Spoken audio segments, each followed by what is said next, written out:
Les députés chinois ont dévoilé une nouvelle série de mesures visant à réformer les grandes entreprises d'État.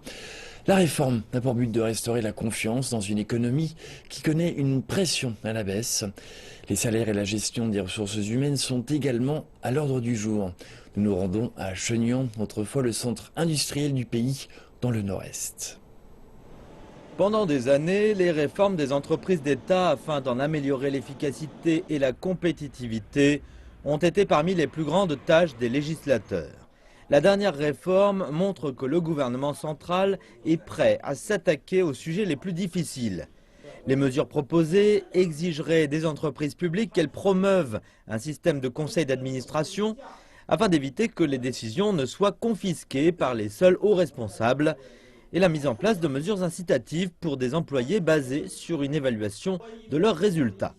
Un expert dit que tout en appliquant les méthodes modernes de management, une chose ne doit pas être oubliée. À part la capacité de générer des profits pour les entreprises, un autre critère est également important pour les décisionnaires. Il s'agit de prendre ses responsabilités sociales. Le principe sur lequel reposent certains sujets est que les entreprises publiques doivent bénéficier à la nation. En tant que pilier de l'économie chinoise, les entreprises d'État ont une position dominante sur le marché. Elles bénéficient de ressources immenses et ont un accès facile au capital et même parfois constituent des monopoles. Mais elles se révèlent souvent moins compétitives et flexibles que les entreprises privées en cas de mauvaise conjoncture économique.